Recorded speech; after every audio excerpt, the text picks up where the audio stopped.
So I've got a piece of flank steak here. I'm using flank steak specifically because I think of all the cuts of meat, it's one of the easiest to notice and recognize the grain. So when you read that cut against the grain or whatever, the grain of the meat is, let's talk about it in lines, right? Do you see all the lines going through this?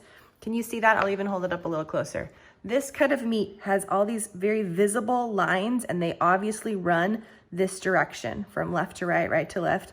It's a horizontal line. That is the grain of the meat. So when you hear the grain referred to, think of it as the lines.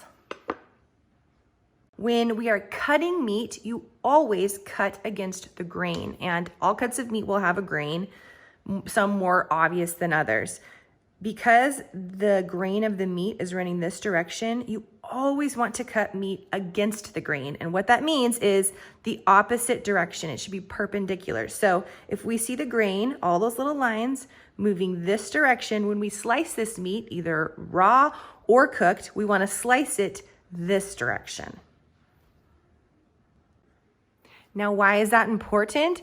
If you were to cut this direction, meaning with the grain, let's imagine each one of those little lines as like maybe a tiny string. And this whole piece of meat is made up of a whole bunch of little strings. So if you were gonna slice your meat this way and have slices, you are left with a whole bunch of strings basically. And what that translates to is a tough, chewy, uncomfortably chewy piece of meat. It doesn't chew well in your mouth. It doesn't slice well, okay? Now, conversely, if we do this direction, imagine just cutting off all the little tips of the strings. And suddenly when you put this piece of meat in your mouth, it's gonna fall apart, it's gonna melt in your mouth, and that is a good thing.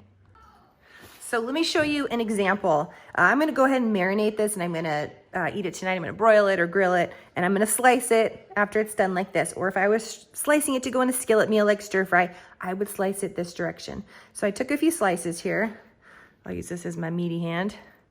Okay, so here's an example of what it looks like since I cut it against the grain, okay? Do you see how that looks, the texture of the meat?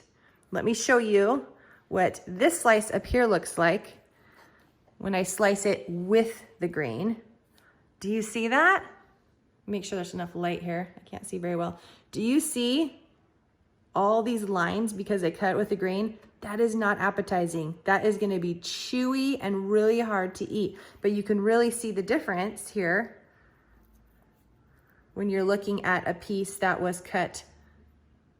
I'm not looking at my camera, sorry. When you're looking at a piece that was cut against the grain and with the grain, okay? So just remember, you're always gonna cut perpendicular to the grain of your meat.